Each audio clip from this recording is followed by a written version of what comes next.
Good morning, everyone. Welcome to our Thursday morning trading session. Just one moment here. I'll get you my monitor. All right.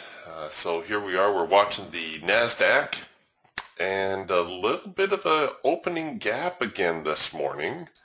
Let's take a look here at the NQ on the Hawk. Oh, you know what? There was a lot in the overnight. Let's take a look at the Falcon. It'll condense things a little bit more.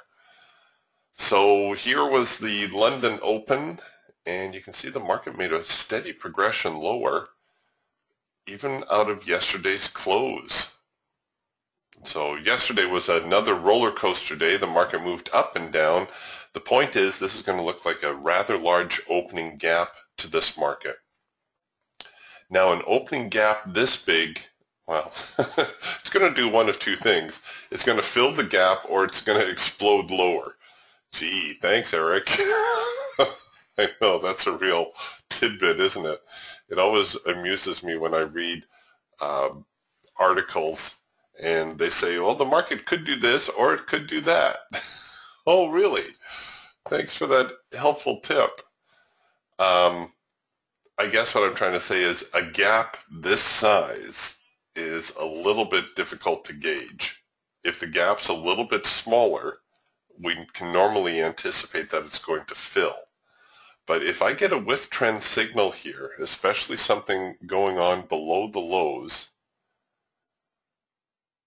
I may just throw an order on and see where it takes me. The problem is it's the open, and we've got to let the market get some direction, and it could end up going range bound again a little bit. You see, we have this sort of situation going on. So if I do take a signal to the downside, I'm going to have to risk it very, very deep, certainly above these swing highs, just to give it a chance. Oh, but it looks like things are turning around a little bit, so it may no longer be an issue. Oh, spoke too soon. Here they come again.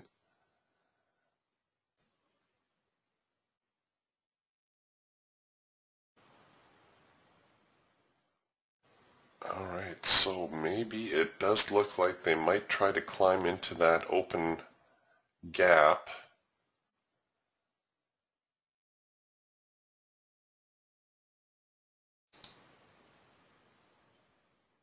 Yeah, we are almost getting a rule of three violation. We did get a trend change signal here on the Falcon, which I was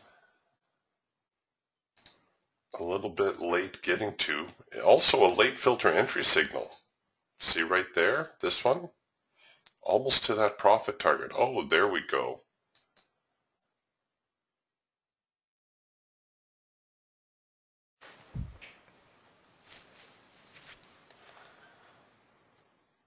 All right, let's see if we can't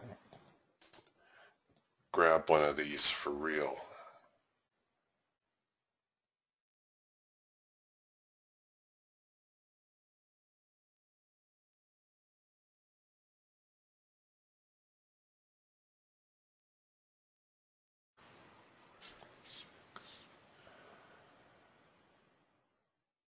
Okay, first micro macro cross signal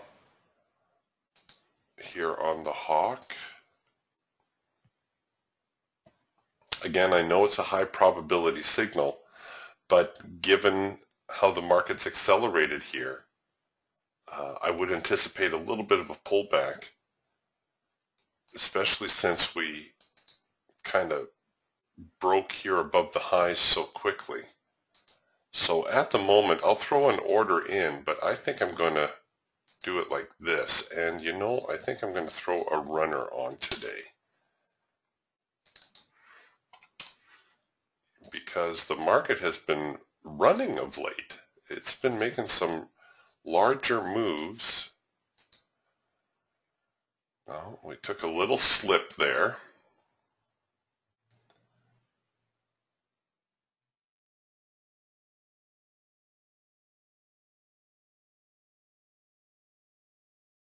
There we go. So this is trying to work itself actually from a first micro macro cross. It was trying to get into a 4-arrow consolidation. Get up there. Get up there. Come on. Tag that first target. All right. So now we're in a break-even situation. And I think I'm going to go with something more aggressive, like a parabolic.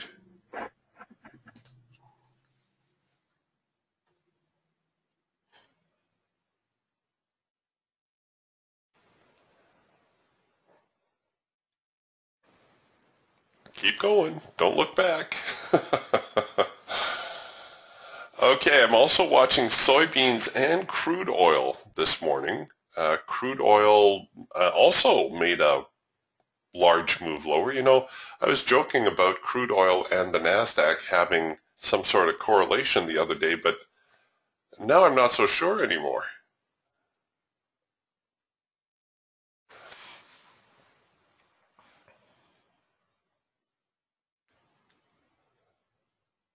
Get up there, Mr. NASDAQ. Keep going.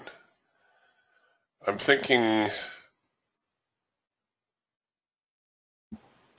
somewhere around 44, mid 70, 75, 76 would be a nice place to slow. And our Falcon trade here still working fantastically. Almost to the median line, breaking these highs here.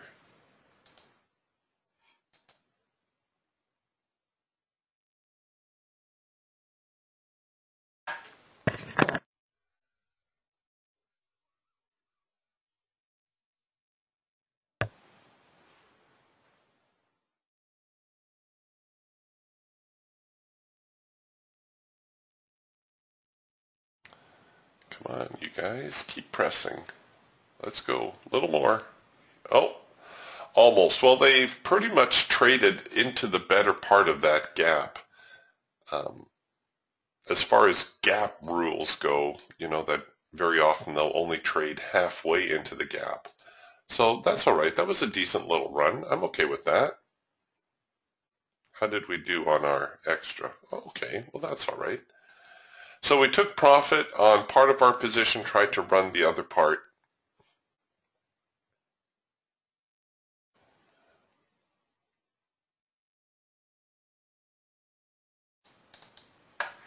So at the moment, it looks as though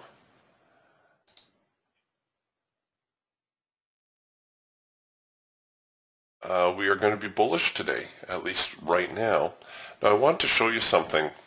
I did try to put a runner in there, obviously. But people always, and runners are great when you hit a running market. This is going to be another one of those, you know, duh type things that I say. But very often I find that going all in, all out is more profitable. So while it was worth a chance to run the trade, I would have been further ahead had I just taken my profit when I had it. Just go all in, all out, right? And that's a consideration when you're trading. And for me, I think it boils down to your personality as a trader. If you're the kind of trader who can't stand to see the market, you know, make a move like this after you've scalped in and out, or taken your profit, I shouldn't say scalped in and out, but let's say you set up the trade like this, you take out your $300 and the market keeps going higher. If you're the type of trader who can't handle that, then you need to have a runner in play. But if you're the kind of trader who can't take the heat, so to speak, then you're going to be better off taking your profit when you have it. So here was a macro pullback signal. Let's see if that hit our profit objective. Oh, a very close. Yep, hit the profit target, and here we're coming back with yet another one. So for me personally, I know my personality suits being a scalper. You see me trying to, well, I shouldn't say scalper. Somebody who is all in, all out. That's not a scalper. For me, that's what suits my personality. And at the end of the day, you need to decide what's going to be best for you also.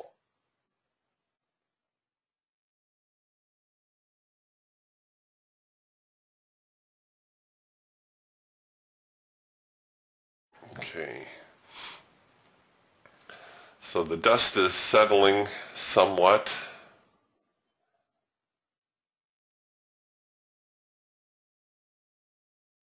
You can see we're trying to make our way outside of this range.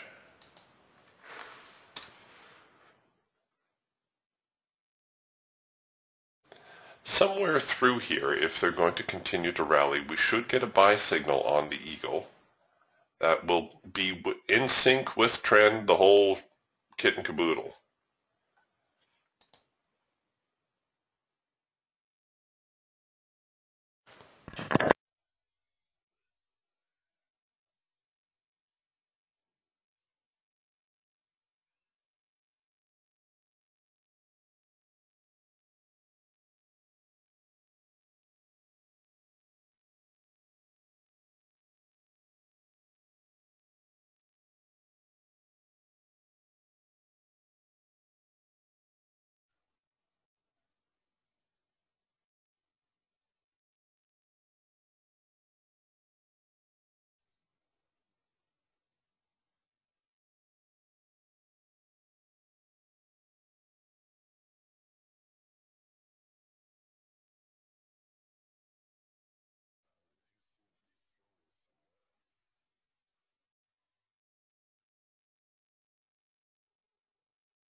Hi, is that better? Sorry, guys. And I just dropped such pearls on you, too. It's what I was saying is, you know how I mentioned the other day when I have a winning trade in one direction, I tend to stay in that direction?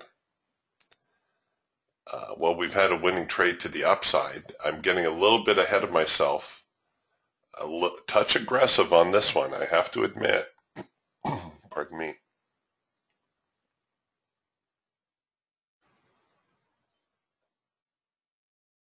I'm trying to give this one as much room as I possibly can, and if it wasn't for a late filter trend change signal all smushed into one, all coming at quarter to the hour. Oh my gosh. Just asking for it. Just saying, please, come hit my stop.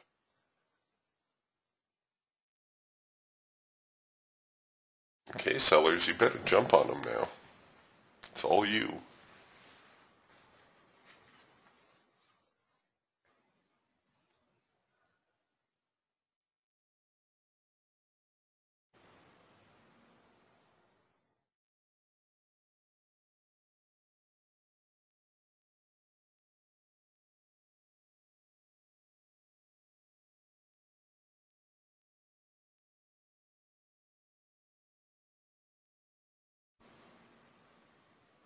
This is very much a lower probability type trade because of the market circumstances, because of the insane amount of resistance here at this 44.72 area.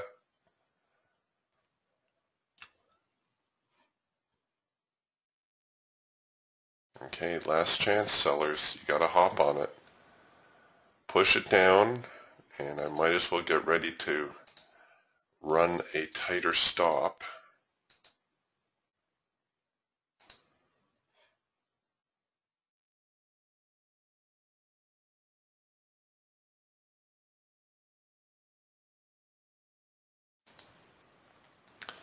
Okay, like it or not, this is really the last chance for the sellers. If they can't force the market lower from here, I may as well take my lumps. So you see what I'm looking at here are these long wicks on these candles. See these really long wicks? That tells me that the buyers drive it up, the sellers push it down. Problem is we have all these long tails on these bars also. So the sellers held the market up here. They've held the market here twice. If it fails here, it very likely will stop me out up here. So I'm saving a couple of dollars on the risk side. And you can see I'm rolling my stop bar for bar now because here we are, we're encountering the buyers once again, and if we can't get past them here, then we're not going to. Oh, come on, get down there. Get down there. There we go. All right, at least we got our break even. Get that profit target. Whew. Okay, that one was a little bit more work, and I have to say, there was a little bit of luck involved there. I won't lie to you.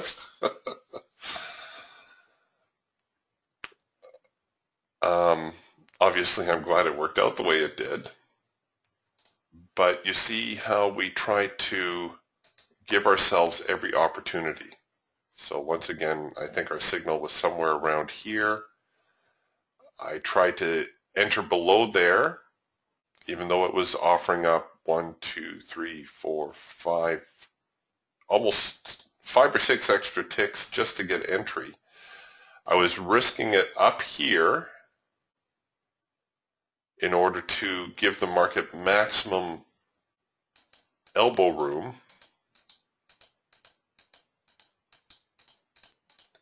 And then once the market kind of showed that, all right, the sellers are serious, they're going to dig in and try to push the market, then I got more aggressive with my stop. So if I did get tagged, if the market did reverse and tag me, at least I minimized my risk exposure somewhat. And then by the time we get down here, it's just a matter of just get that trade to break even. And then, of course, we finally hit our profit objective.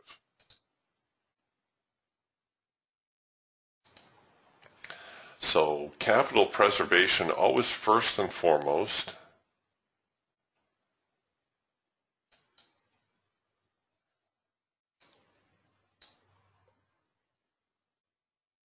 And then trade management, trying to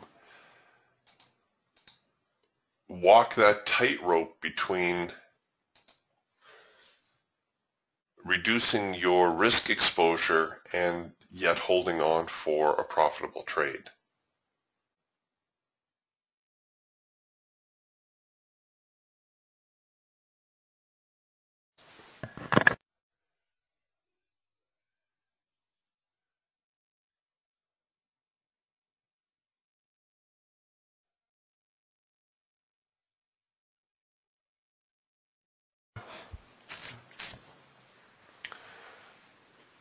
All right, here we are again, almost back to the morning's lows.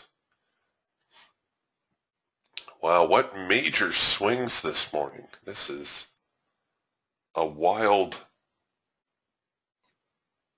roller coaster of a market. It's actually fun to trade in a scary sort of way, I suppose, just like a roller coaster.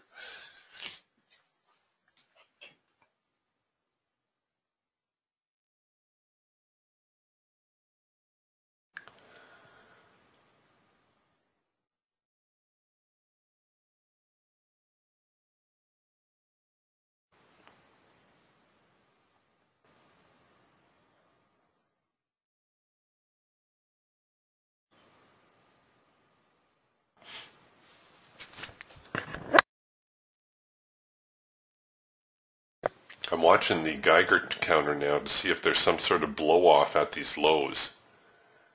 If all of a sudden there's a big shift in momentum. The hawk is working on a pullback / 4 arrow consolidation type trade.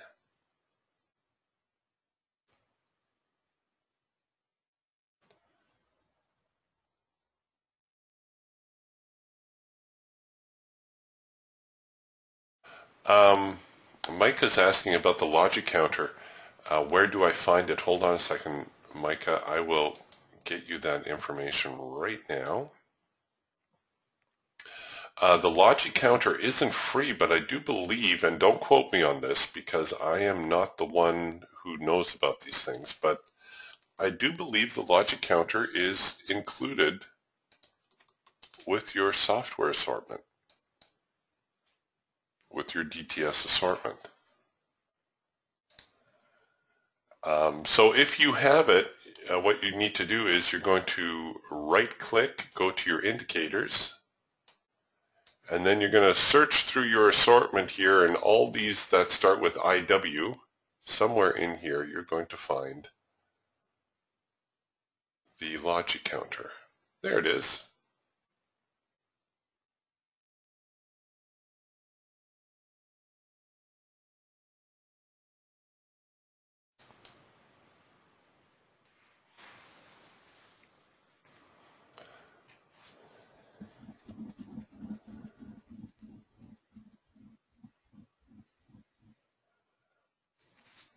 Oh, I see. Mike is asking, what's that new thing on the Raptor? This is the Geiger counter, and it's not available yet. It's going to be available very shortly. What it does is it essentially helps you read the tape. The logic counter is this tool that's at the end of your bar that forecasts where the price is going to, or where that bar will finish. The logic, or the Geiger counter, gives you a kind of behind the scenes look. You can see these are the bid ask numbers scrolling here. which is kind of helpful because on those dead days you can see that, yeah, my data feed is still on, but it gives you a visual of what's going on. You can see the block sales coming through. You can see the average bias. Now you see how our needle is starting to dip lower. See, our needle just went red. That's very bearish. So we see the market rallying a little bit. I'm not sure that rally is going to hold.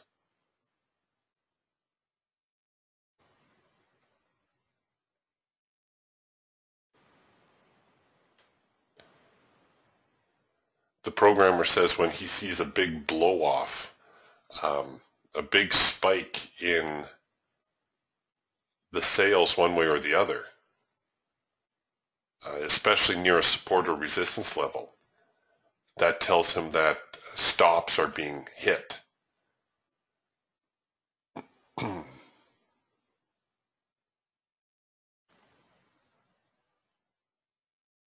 Okay, now our needle is actually taken on quite a bullish tone.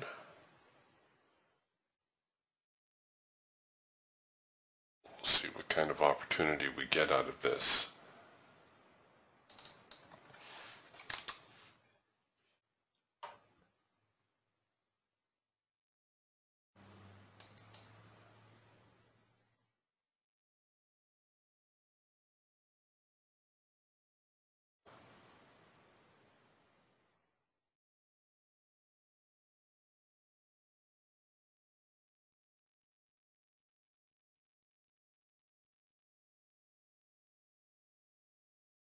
Okay, so we're getting another sell signal here on the Raptor.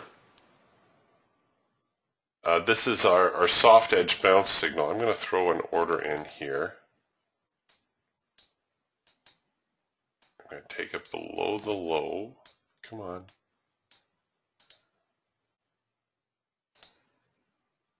And I'm going to run a deeper ATR.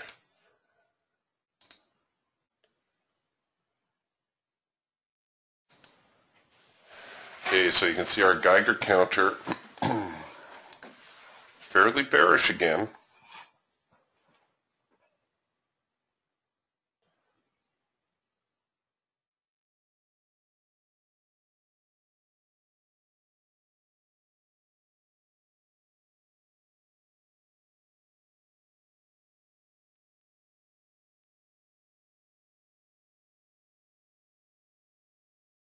Come on now.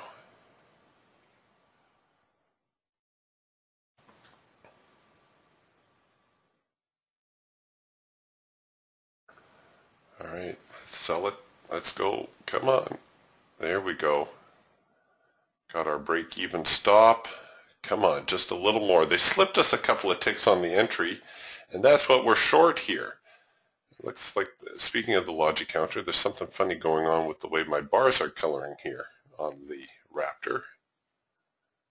I got this little line next to them. Don't know what's up with that. Okay, the needle buried here to the red side. Let's hope that we see some more selling going on. Come on, you guys. Sell it down. You see the buy orders are coming in near the lows. Come on. Come on. There you go. There you go. All right. So we picked up profit on one contract. Well, I think I'll throw the parabolics in because they do tend to be a little bit more aggressive. And let's see if we can't run this market lower still.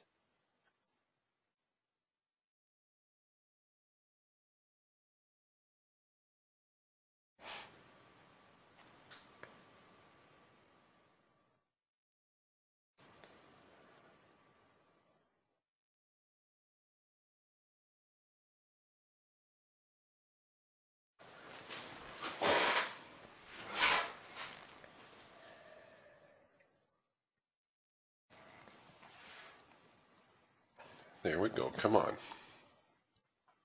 Come on.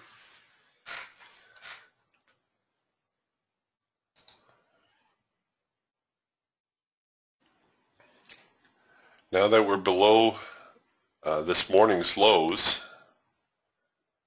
if we stay below here, we could see a nice run out of this.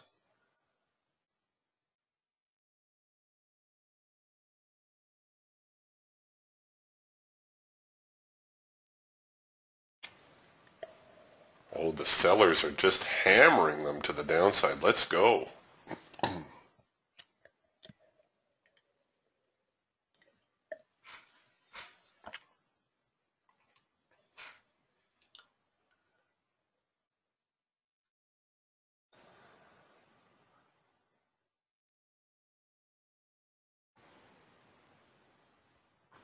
You know, in a way, it's a shame that they're getting rid of the pit trading. Not that the NASDAQ's traded in a pit anymore anyhow, but the frenzy, it's really something to see, even if it's just on television. But to see it for real, how the traders just go nuts when they realize what's going on.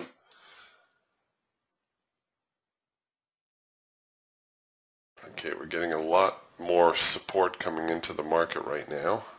Let's see if we can't knock them down again just a little bit. Come on, get down there. Nope, they're going to tap us here in a sec. All right, well, that's okay. That was a decent little move lower.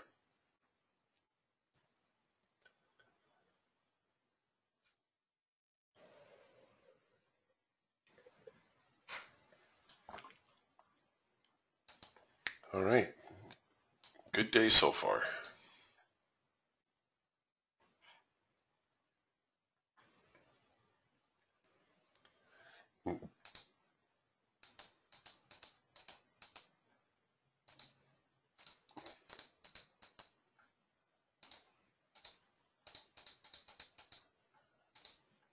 Yeah, that's all right. So we're up about $400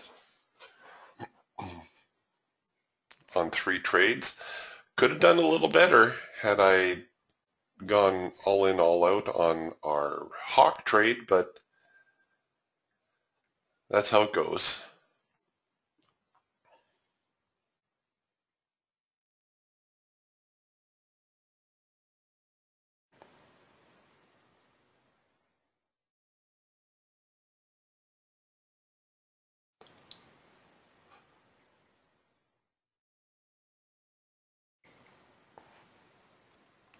Okay, now they're going to sort themselves out a little bit here. You can see our Falcon is changing trend line color. What's up with that? Have things gotten so bullish that the trend line is actually changing color?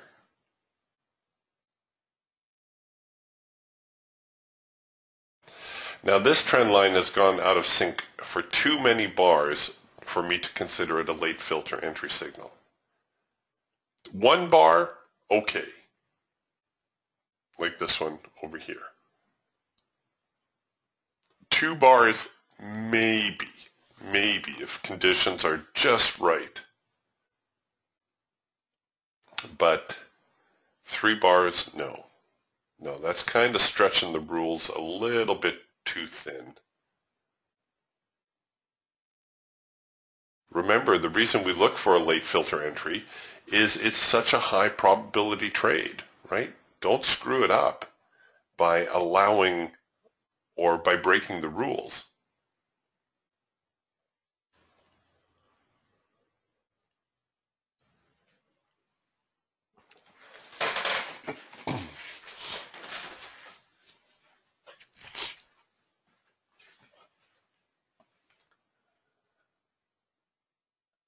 Well, look at that. Now we have our test of the extreme. Are they truly going to press higher? After that, well, I guess they traded punches again this morning, didn't they? They out of the open, they went like this for the first half hour, and then the next half hour they went like that. Or sorry, first 15 minutes they went up, next 15 minutes they came down.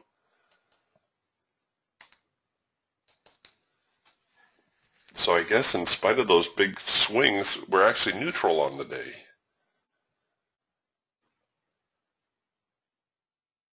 So this was an early trend change signal. The early trend change signal is not quite as strong a signal as the normal trend change signal. The normal trend change signal, we wait for this leg to change the trend line color, then we have the counter move, then we have the with trend move and the signal printing somewhere around there. The early trend change signal changes or prints the signal just as the trend line changes color, but it has this telltale test to the extreme, this up, down, up pattern. There's the buy signal, and it looks as though we're probably, if not at the profit target, pretty close. Yep, there you go. Did have a little short-term swing in there, even though it is, well, at the moment, very much counter trend. So here come the buyers, or pardon me, the sellers, and then the buyers will once again have to step in and prove that they're ready to rally the market.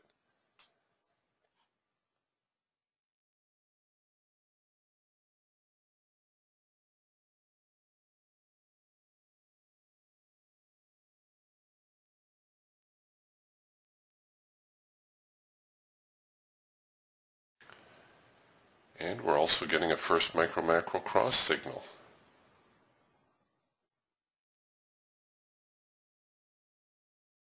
Here on the hawk, also to the upside.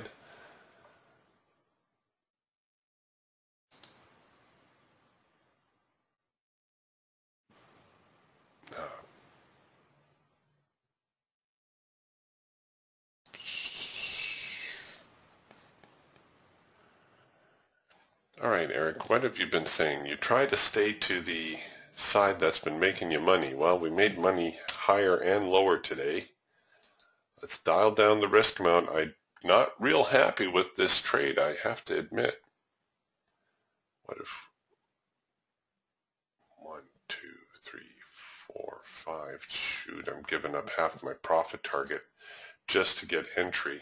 I cover it down there. No, I can't do it at 1%.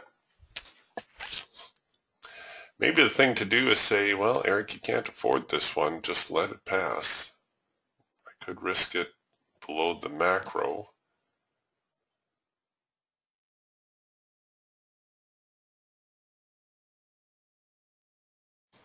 Yeah, I think I'm just going to face facts that I can't afford that one. It is going to try to go higher, though. Give me a macro pullback. I would feel better about a macro pullback than a first micro-macro cross at this level.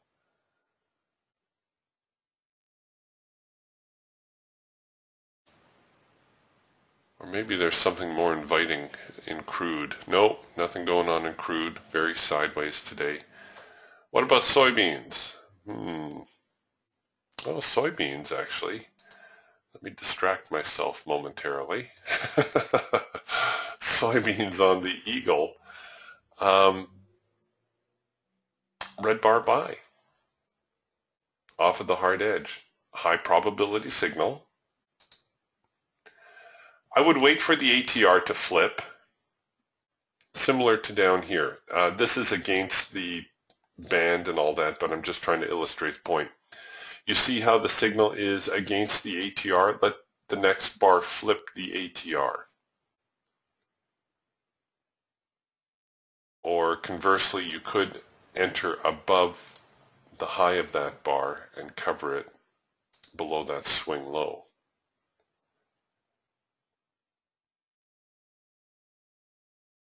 That should be a fairly friendly trade. Although soybeans also more or less, well, sideways to down today, I guess, would be the assessment.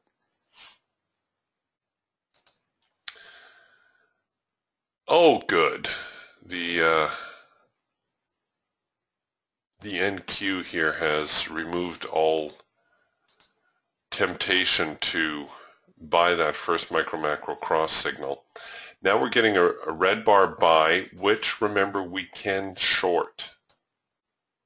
Right? You can set up your red bar buys to go counter trend. Now since that I'm only in there with a onesie, I could throw it on as a runner.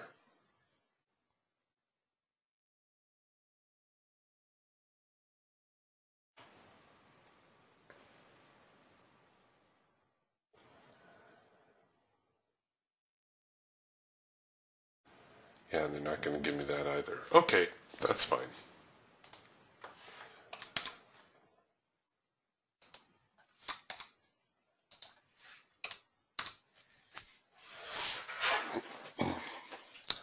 These yellow bars popping up here make me very nervous.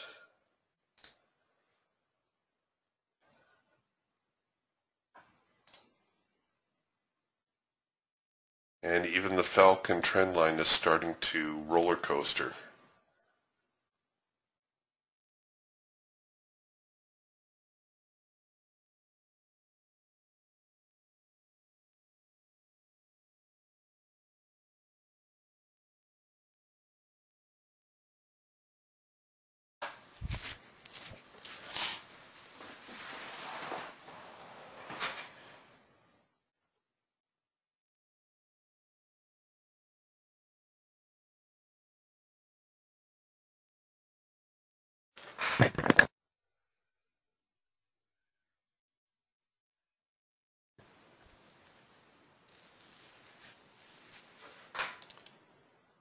Lots of buying going on behind the scenes here.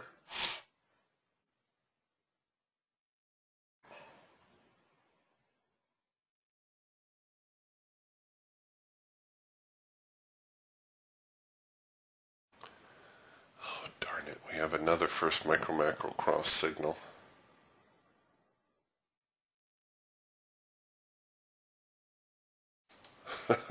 Yeah. Oh, darn. Another first micro-macro cross signal. I know that sounded odd, didn't it? Okay, they're retreating from there. The macro pullback, or the red bar buy, I should say, getting my signals mixed up, actually worked out. Now we're into yellow bars, so I can cancel that.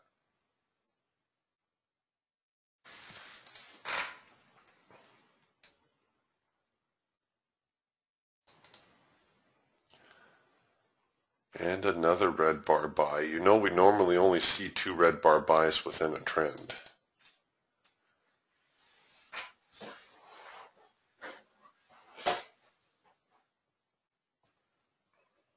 But which way is it trending? Technically, it's a buy signal.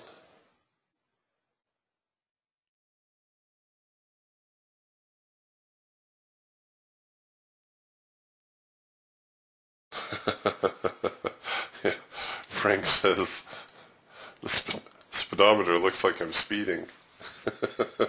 Yeah, the Geiger counter.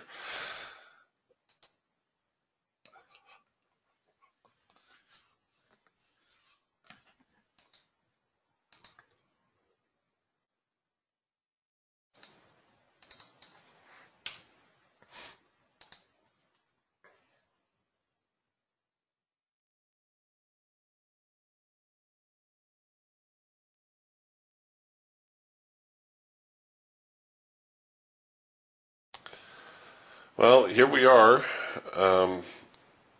still making lower highs, but making higher lows. So a consolidating market all the way through.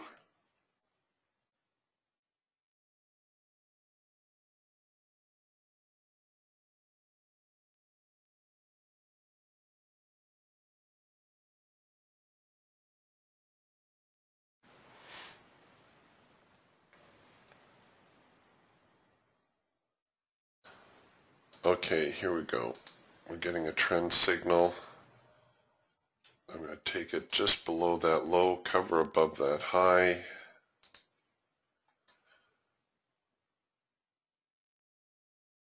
In fact, I'm going to adjust that a little bit.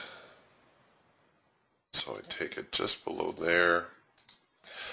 All right, so There's a couple of ways you can do this. Actually, I'm going to do it the second way so that I can illustrate it. The problem is we're against the ATR line. So I'm going to let this bar finish, and then I'm going to take it below the low of the next bar. With the logic counter, I can see where that bar will finish. And this is the reason why. This is a Mike Filigera trick, where Mike will let the bar flip over the ATR and then he'll enter below the low of the next bar.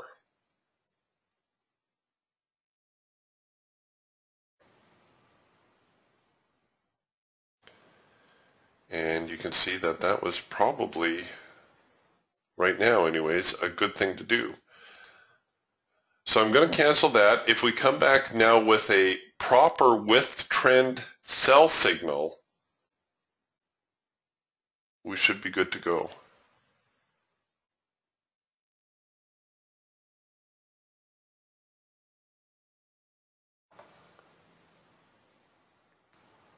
Okay, soybeans heading the other direction, so that red bar buy option, you can scratch that. Oop, got to get back on board here. I'm looking the wrong way. Okay, now this signal is with trend.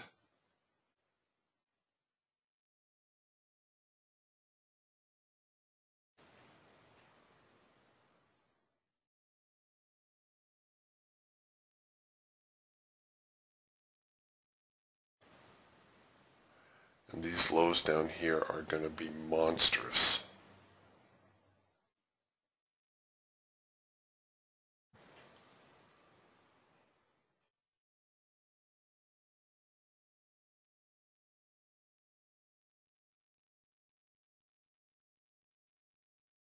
Come on, you guys, if you're going to be serious.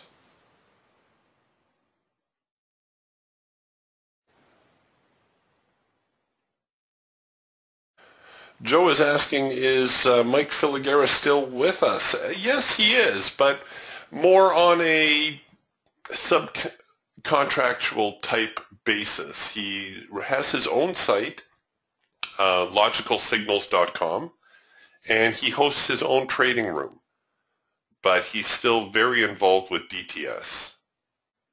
And of course, Mike Filigera trades the stock markets. Very smart man. Very smart man.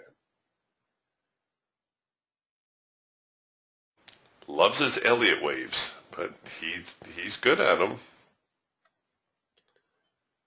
Okay, now let's see somebody take 40, the other side of this line. There we go. We got to get 44.40. There we go. Come on, a little more. A little more. Oh, get down there.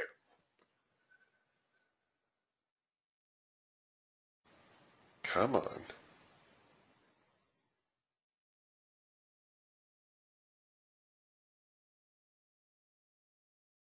Get down there, you scoundrel.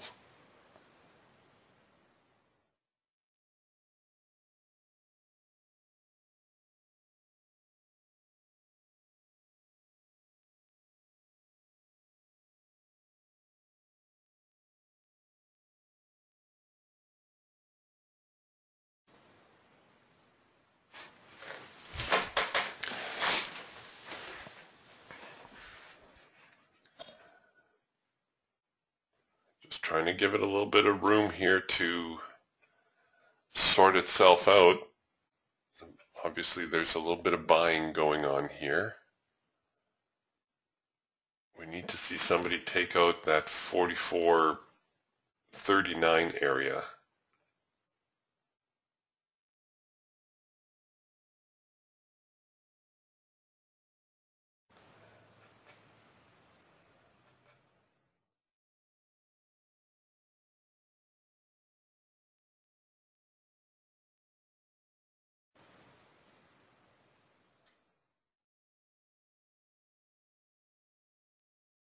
Oh, come on, you guys.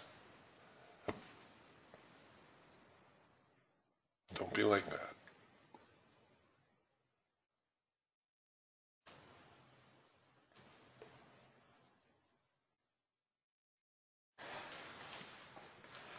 Well, we knew there was a ton of support down here at 44.40. How do we know? Well, take a look at the move the market made coming into 44.40. And then the buyers put the brakes on the sellers. So huge move to the downside. The sellers are not going to walk away from that just because the buyers knocked them up to 44.54. So sellers are pushing lower. But the buyers dug in here before. There's every reason to assume they're going to dig in again. So we've got a major tug of war going on right now. If we can see 44.39, that should tell us that the sellers still hold control of the market. There we go. Now get down there. So my stop's triggered. I'm at break even. But I don't want to get tagged right here because I do believe this trade has some potential to it. There we go. Come on now. I'll get my parabolics ready.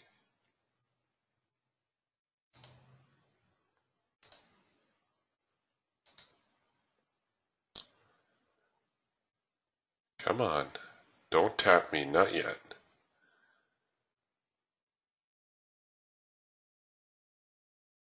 No.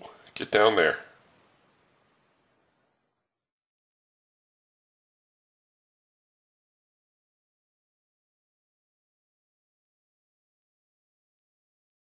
Come on. There you go. Come on.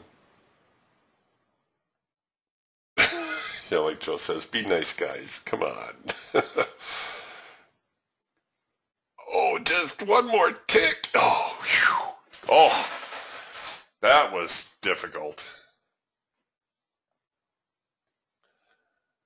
I didn't think they were going to let go that low.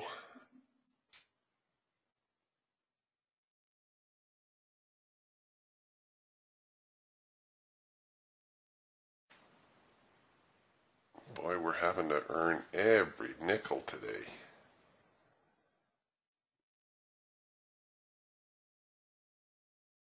Get down there.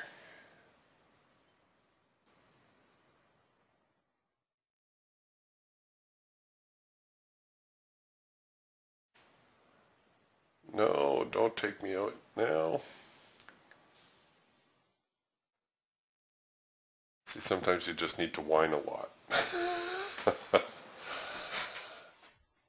I think the problem is we're at the low of the day, right? Or no, we beat the low of the day.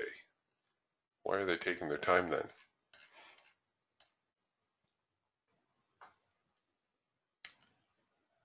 They're acting like they're at the low of the day, but they're not. Get down there. There you go. Come on. One more. Oh, man.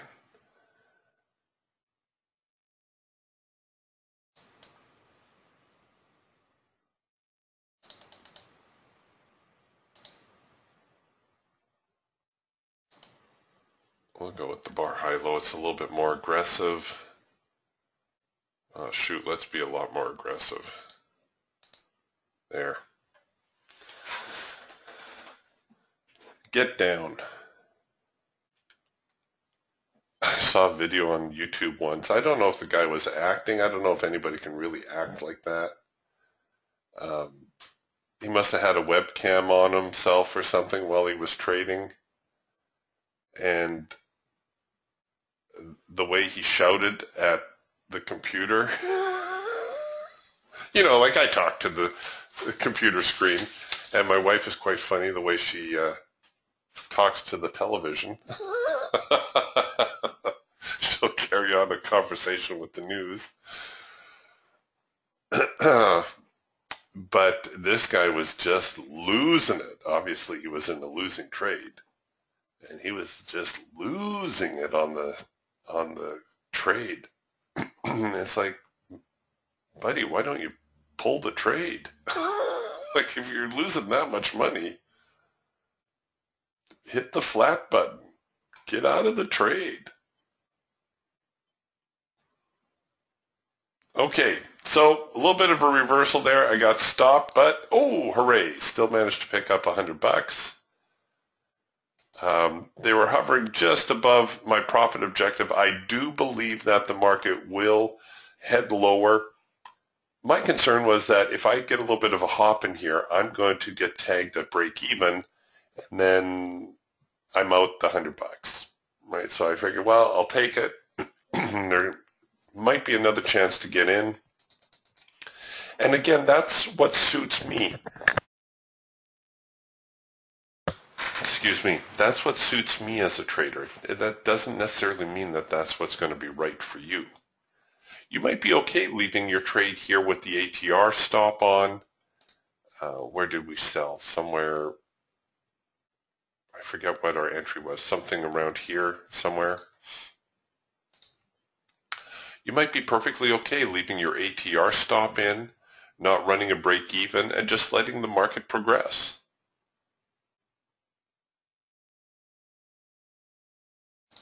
And if that's what floats your boat, then fantastic. Oops.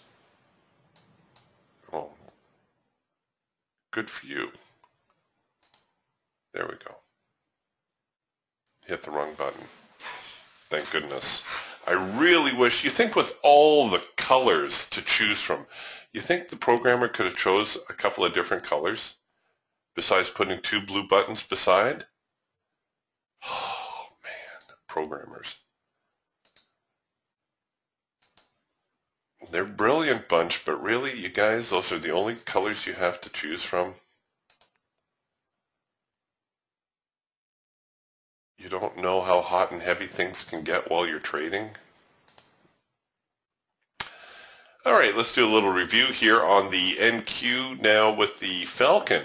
Nice trend change signal right here about the same time we took our Eagle trade.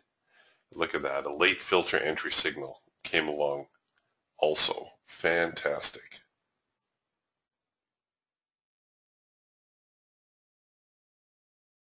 Let's take a look now at the Hawk. First micro-macro cross signal, great follow-through. Macro pullback signal, great follow-through. Actually would have made more money taking these two trades than hanging in for my Eagle trade, but whatever. Now we're back into a rather substantial retracement.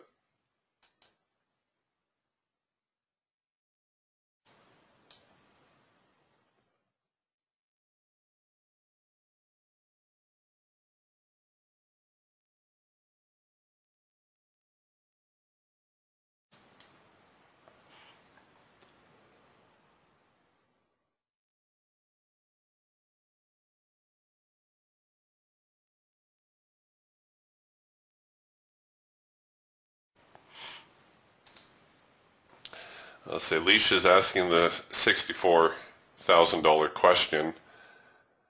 Yes, do you wait for your stop loss to be hit or do you get out?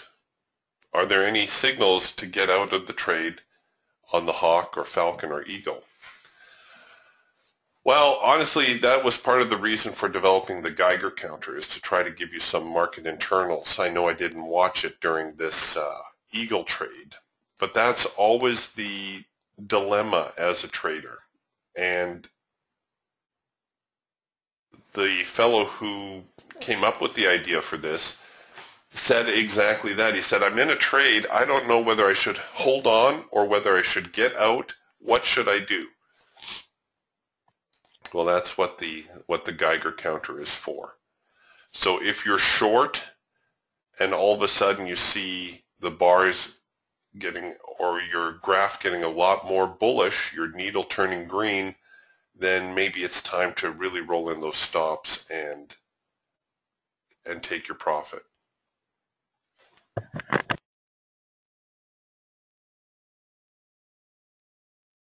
That's about the only tool we have for gauging that.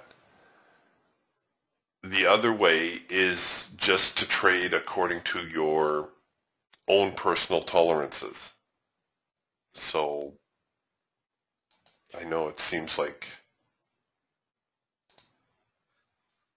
not enough, but You know, as I've said it before, if you're the kind of person who gets, here, let's take a signal back here. We've got a green bar sell. If you're the kind of person who takes a trade like this, gets in and out, gets your $200, fantastic, and then the market does that, and now all of a sudden you're really upset, then you're the kind of person who needs to let your stops run. For me personally, this does not bother me. Well, okay, it bothers me a little. I make a note in my journal and I say, okay, next time when conditions are so-and-so, maybe let's try to leave a runner in play. Or let's have a more generous profit target. See, there's a lot of the tools that I don't use to their full potential here on the Day Ranger.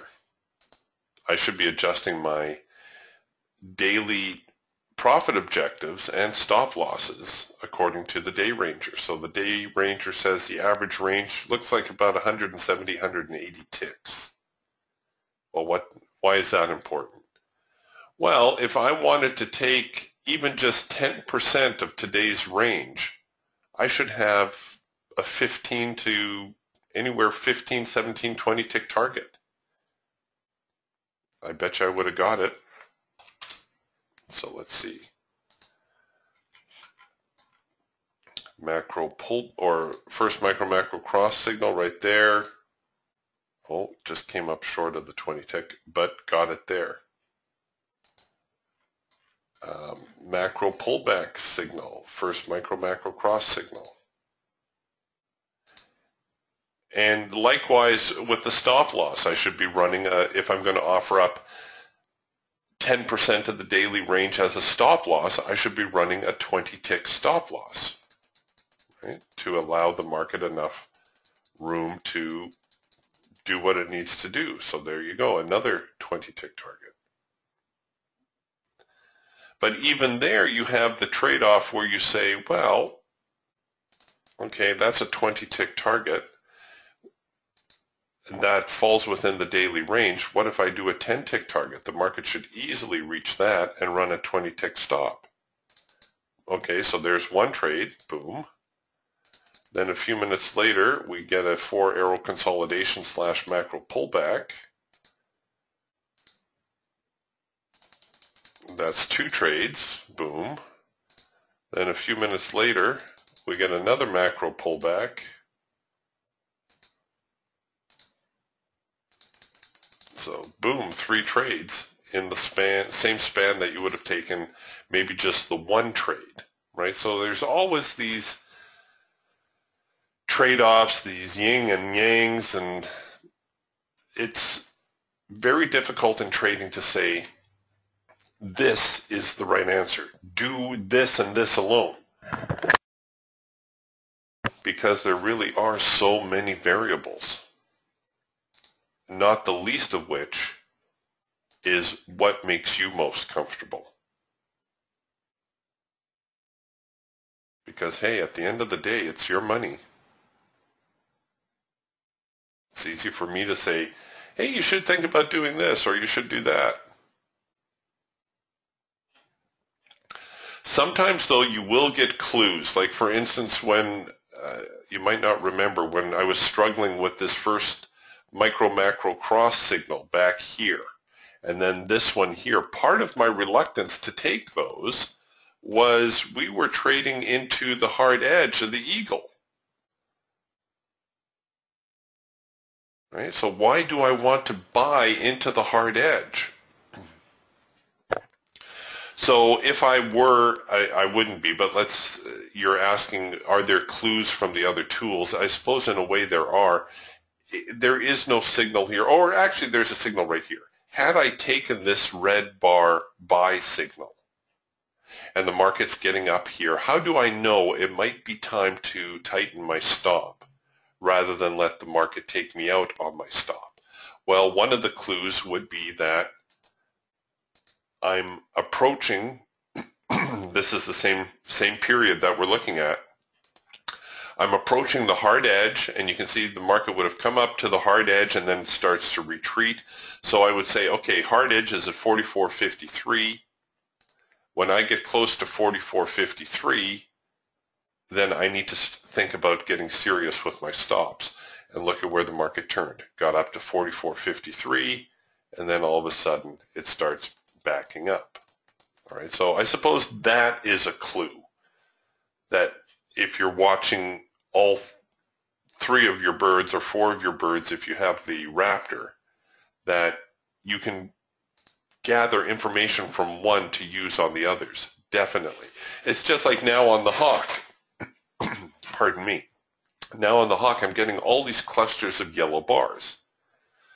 That's going to make me a little bit more cautious across the board, especially since I've gone 4 for 4 on my trades, right? Like, what do we have? We have $100 there.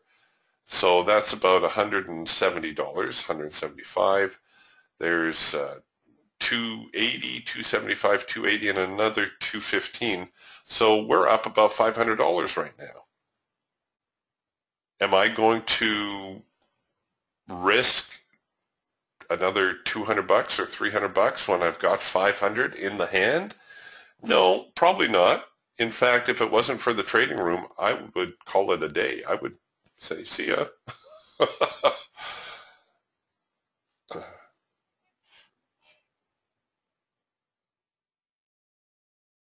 Frank's asking, will this Geiger counter work on the other charts? Yes, absolutely, Frank. I only put them on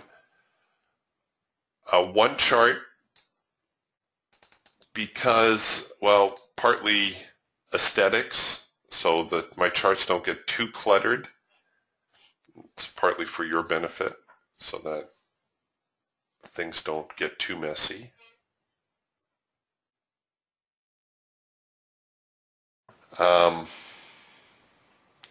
I could have everything on here. I could have the support and resistance lines. I could have the Geiger counter. I could have the day ranger. I could have the trade forecaster. I could have everything all on one chart. But for me, that gets a little bit crowded. So what I do is I've just dedicated one add-on tool per chart. But you can see the information is exactly the same if you can look back and forth fast enough.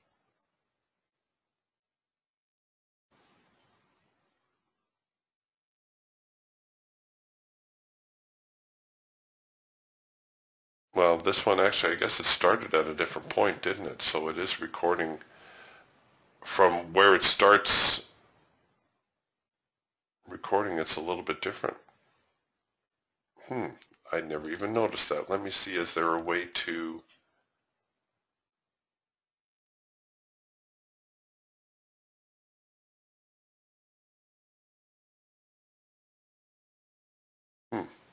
I'll have to ask about that. Oh no, it's coming into sync now. I guess it just needed to gather a little bit of info.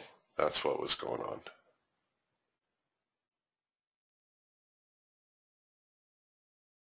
But yes, you could have this on all your charts if you wanted. In fact, it would have been very helpful to have there on that Eagle trade, no question.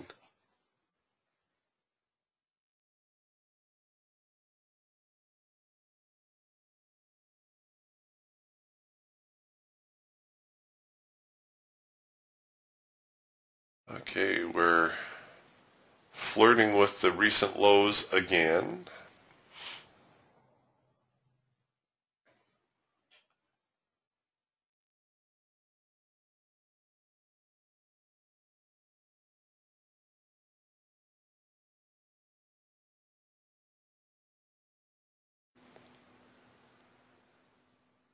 Yeah, that's what it was. It just needed a chance to get some data into it.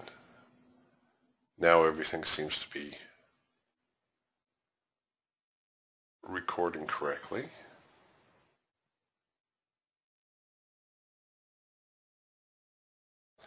Okay, it'll be interesting to see here. You see this big spike down here, this big blow off that occurred right at these lows. Let's see whether they were tagging some stops.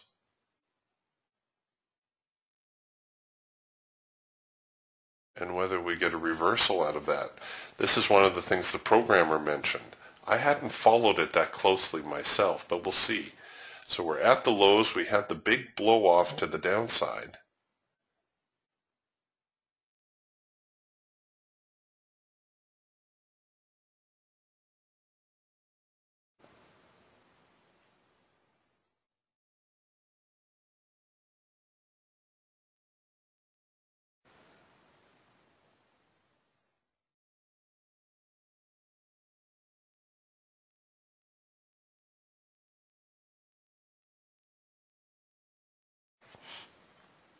I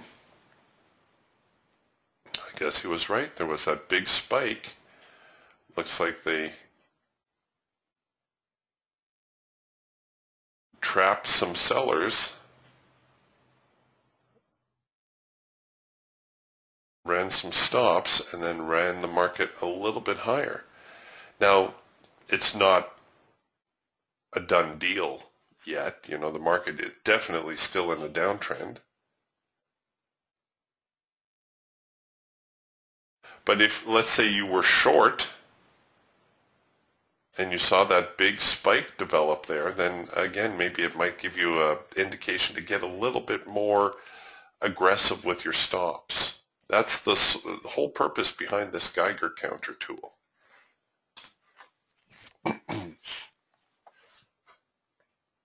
Is to try to give you some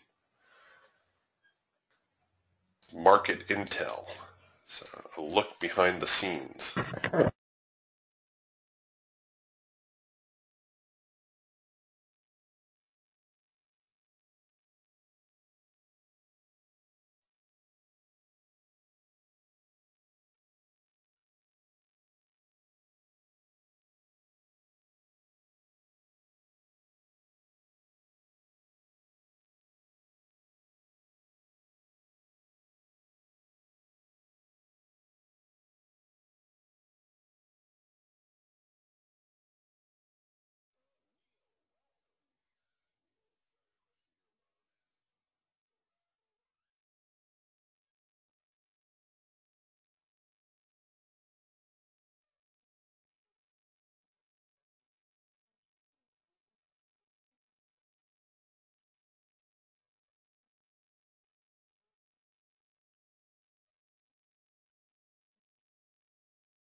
How's that? Oh my gosh, I just explained all that and the mic wasn't working. Sorry, technical difficulties today.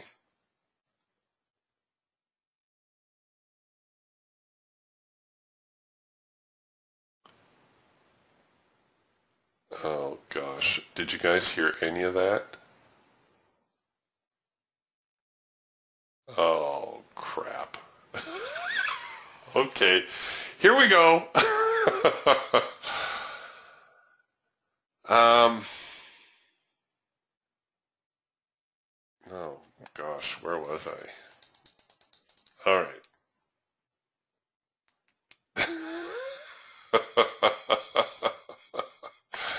Yeah, some of your comments always crack me up.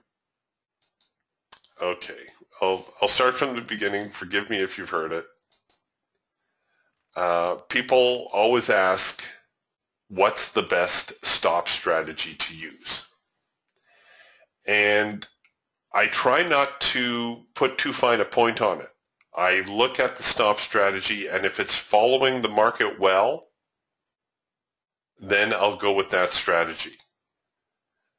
Somebody like Ray, who is much more aggressive with his trading, likes a much tighter stop. Right? He likes to have his stops really tight, but that's the kind of guy that Ray is. For me, the crucial part about your stop is to only take you out of a trade if the trade is truly reversing. So here we have a sell signal on the Raptor. It's a trend change signal. It's our first trend change signal. If I ran a 2.0 stop on the ATR, would that hold me in? No, I just got stopped right there. Okay, is the market reversing?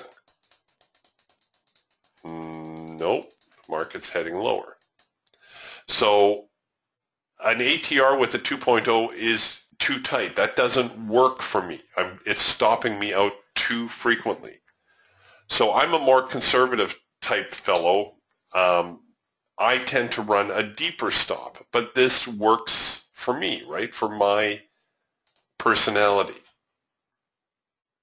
Ray is more type A, like let's get in, let's get her done.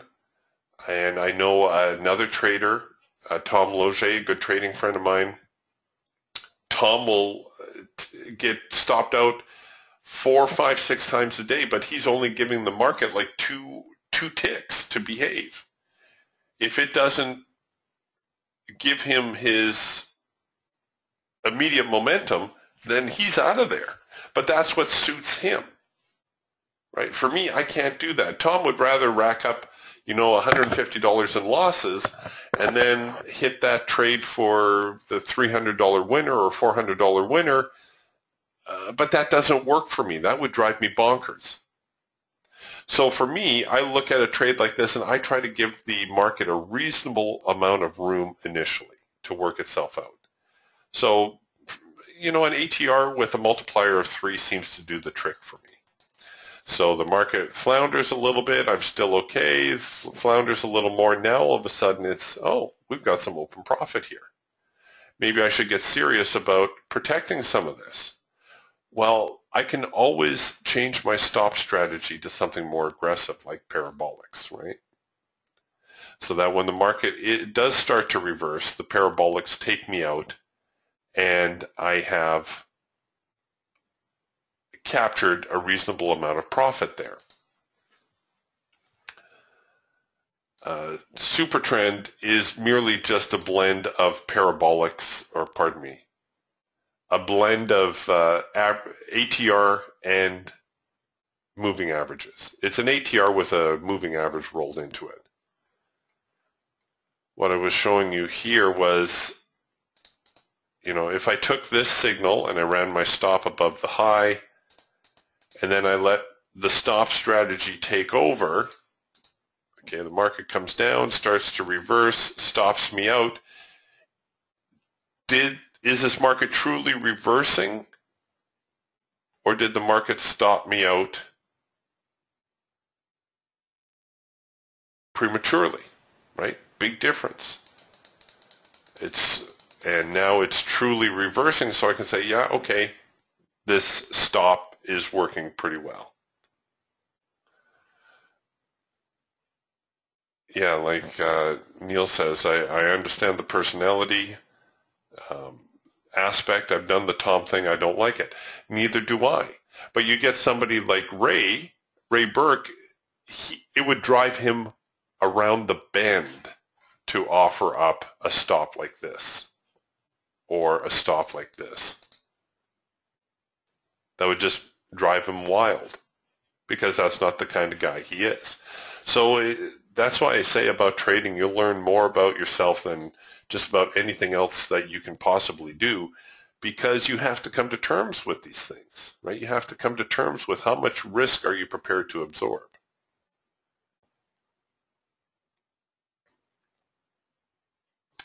Now, as far as the settings go, the fixed high-low strategy is also a good one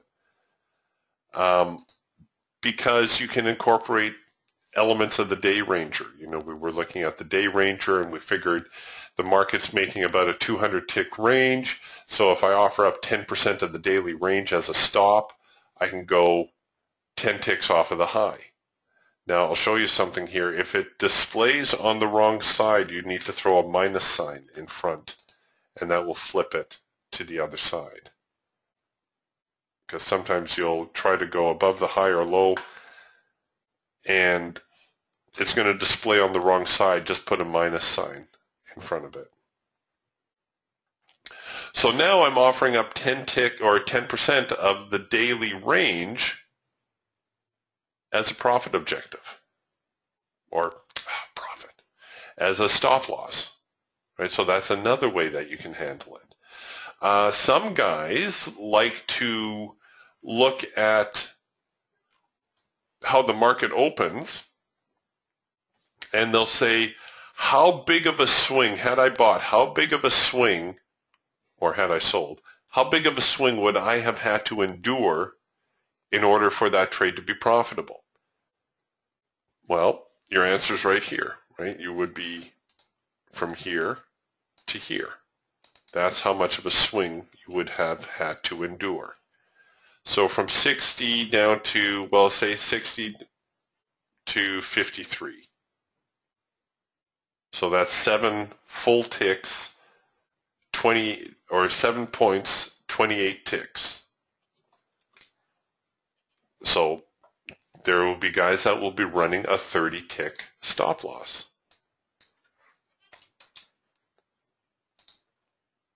Because the market has told them that's the volatility on the day.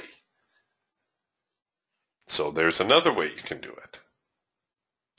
But as far as finding the perfect stop strategy, there isn't one. You need to adjust your stop strategy for the environment. So let's say we opened up our chart. Let's say this is the market off of the open. And we're looking at this and it's like, oh my gosh, we're just going totally sideways. Lots of yellow bar clusters through here. The market has no apparent range to it. So I can either use the high-low strategy, the fixed tick strategy here, where I say, okay, you know, my range, my swings are going from 42 to 30. So I've got 12-point swings. So that's 4 ticks a point. So that's 50 ticks. I need to have a 50-tick stop in order to ride out the swings today. Okay, that's one way to do it. The other way to do it is to say, well, this is obviously a sideways market. Maybe I'll go with something like a swing high-low strategy, where it will cover above a significant swing point, either higher or lower. Right? That'll hold you in until the market gets outside of this range. There's no point in going with something more aggressive like, you know, ATR, because what's going to happen? You're going to get this. You have no staying power here. If this generates a buy signal now and it works out, it's going to be more luck than anything,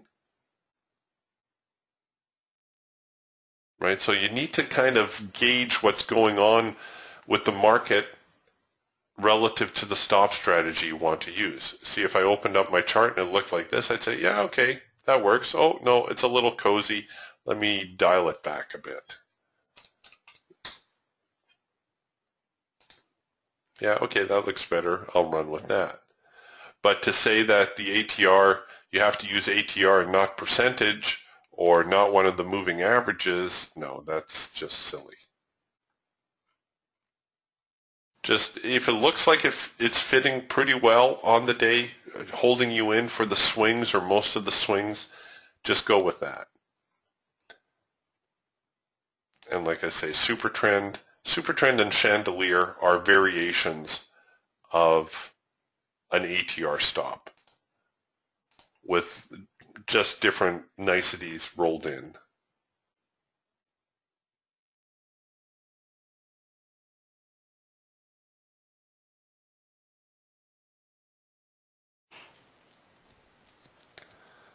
But at the end of the day, it really boils down to, you know, your own tolerances. What you can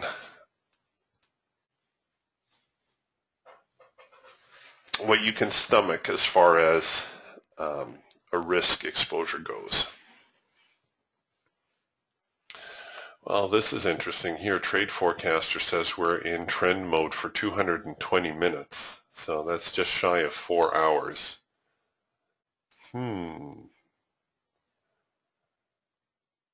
That would be very interesting, especially since it seems like we're in a little bit of a consolidation / pullback phase. This first micro-macro cross signal just bolted to the upside. With all these yellow bars, I will confess it would have been a difficult signal to take. But given that it's the first micro-macro cross signal and it's a high probability signal, I would try to dial down the risk amount, try to risk it as deep as I could. Ideally, I'd like to risk it down there. And why? Why would I not go with the stop strategy that's displayed? Because of all these yellow bars, right? Because of all the sideways action. What's the safer stop strategy here? To go with the swing strategy, right? Let's go with the swing below the low, offset it a couple of ticks. Oops. Oh, yeah, sorry, I forget. It only displays the current one. It would have displayed down here. That would have been my swing low. And this is the stop strategy that's best suited for this situation. Now, as the market starts to go in my direction, okay, now I've got a lot of open profit. Am I still going to go with the swing low strategy and leave my stop way down there? No, probably not. Even swing low has rolled it to here now. No, probably not. I'll probably go with something more aggressive like parabolics or the bar high low, where we jam our stops in and get out on the first sign of, below the low, first sign of reversal, right? Protect that profit. Why would I let that go?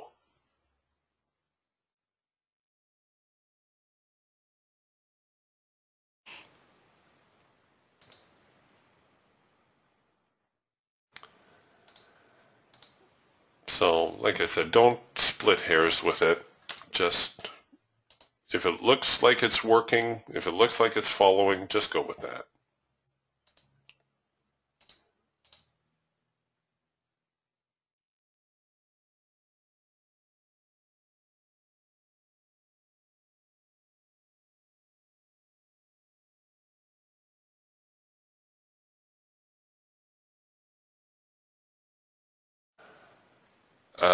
So Neil's asking, so are you changing your trailing stops daily? Are you making determination before the market opens or during the first 15 minutes of the open, etc.? I don't normally change it daily. Like more often than not, I'll just, because when I load my chart, the ATR is on, and even at the 2.618, you know, if it looks like it's following it pretty well, then yeah, I'll just go with that. If I open up my chart and it looks like this, then I know I'm not going to use that. I'm going to default to something much more conservative, like the swing strategy, or perhaps even chandelier.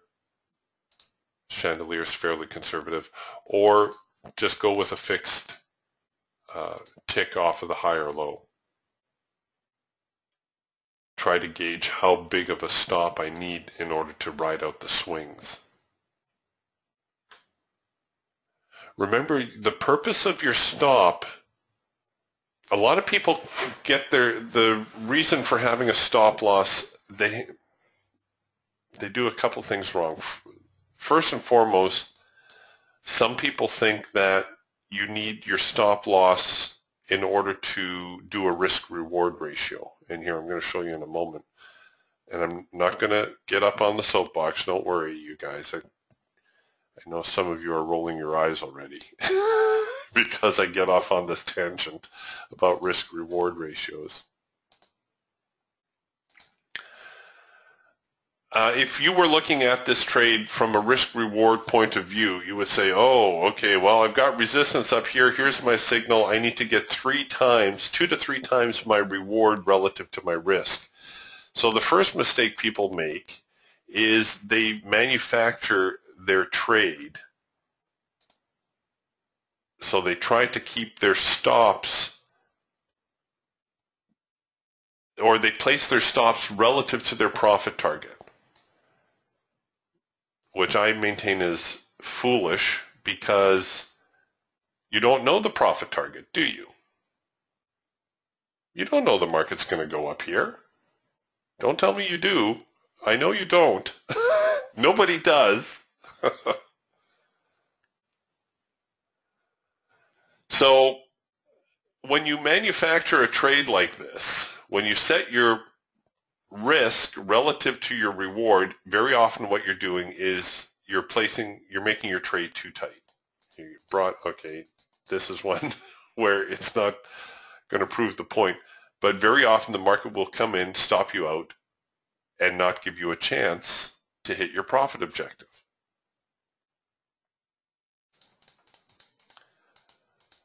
So what you should be doing is you should be basing your trade based on probabilities, right? What signal, how can I structure this trade to have the greatest probability of success? Well, that's easy. The greatest probability of success is to go and give yourself a reasonable stop. The most reasonable stops are always the latest swing high or low. And don't micromanage. Don't say, oh, well, this is a swing low. Yes, it is, but it's not a swing low. Like this is all the sellers could muster after the buyers pushed here. So if the sellers come back, do you think this area is going to hold up very well relative to this one down here? You know, the sellers pushed really hard here. The buyers pushed, sellers pushed back, took them almost all the way down. Buyers took the sellers all the way back up here. Sellers knocked them way down here. Buyers took the sellers eventually all the way up here again. Where do you think the sellers are going to go? Yeah, you got it. They're going to try to push them all the way back down here again. So now we get this first micro-macro cross signal. Where do we want to cover this trade? If this trade does not work out for us, where are the sellers going? That's right. They're going all the way downtown. But DTS says, wait a minute, Eric, you've got yourself a buyable signal here. Okay, so it's the first micro-macro cross, high probability signal. a signal I need to take. So I dial down the risk. I do things to try to protect myself. And then, the trade does work out. Hooray for me. But at this stage, you don't know it's going up. You don't. It's perfectly in the middle of all this mess. It's perfectly balanced on a razor's edge. You don't know if it's going up. You don't know if it's going down. The only thing you have going for you is that your hawk is telling you you have got a full-on buy signal here. Everything is ripe for the market to rally. So this is why you need to have a little bit of confidence with your tools, right? You need to be familiar enough with your tools that you can take that trade with some sort of confidence. And then the market goes up and everybody's happy.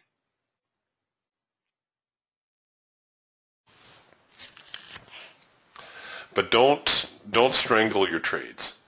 I've shared this story with you before. I had a fellow who I was coaching.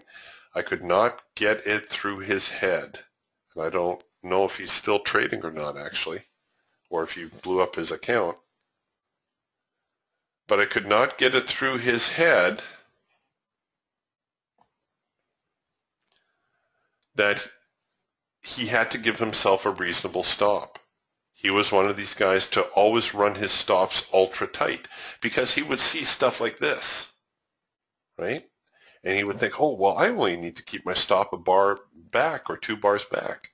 Yeah, that's fine. It's like they say, everybody's a genius in a bull market. But look at what we had to do this morning for our Falcon trade, right? I took the Falcon trade here. If I had ran a stop only a few bars above, I would have got tagged. At the very least, I would have got tagged here. So I would have got tagged for a loss just before the market fell off and hit my profit target. Can there be anything more annoying than that? No. So he phoned me one day, and he was quite upset and quite flustered. He says, Eric, I think it was $600. He says, I lost $600 in gold today, which really wasn't a lot for him. He was trading a $60,000 account, so it was literally a drop in the bucket. But the fact was he was continuously getting stopped. He'd buy, the market would go down. He would sell, the market would go up. I said to him, how in the world did you lose $600? I just made $1,000 trading gold today. Here we are trading the exact same market. He loses $600, I make $1,000. He was strangling his trade. He never gave the trade a chance to work out.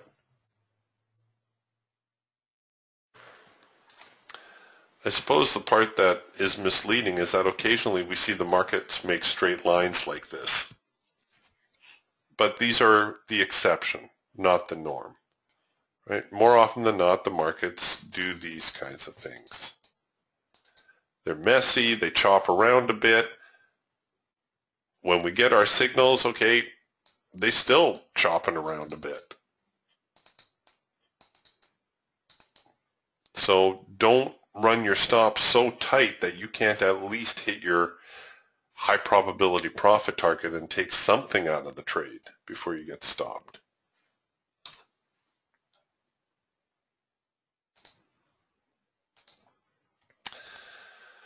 All right, you guys, I think we're going to button up the room.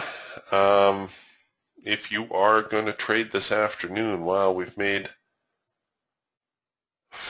big swings higher and lower. I was going to suggest that, well, I'm still bearish on the NQ. There's no way around that. The market has made a major retracement. No doubt some profit taking from those early moves lower.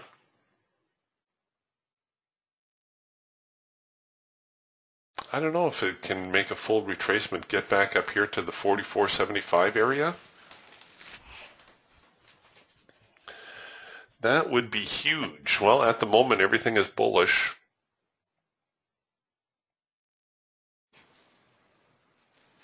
I'd like to offer you something a little bit more solid than that, but okay, here we go. I'm going to go out on a limb. You're going to want to stay bearish on the NASDAQ today. I think this current move is going to be short-lived, and I would be much more comfortable as a seller than a buyer today. Soybeans we didn't pay much attention to today, but they've made same thing as the NQ, made a little bit of a dip lower, and now they're trying to recover. Crude oil was a wash today, pretty much just a lot of sideways action, not much going on.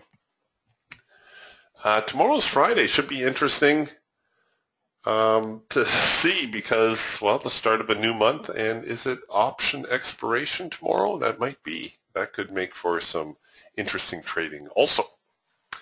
Okay, you guys, we'll catch up with you tomorrow then. Bye for now. Oh yeah, Europe is closed tomorrow, May Day. Thanks, Joe. That is going to put a wrench into trading. Thanks for reminding me. All right. Talk to you guys later. Bye for now.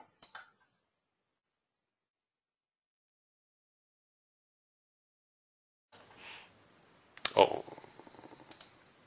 Neil is asking contact information. Yes, you can contact me at eric@supportandresistance.com, and I'll shoot you my email address right now.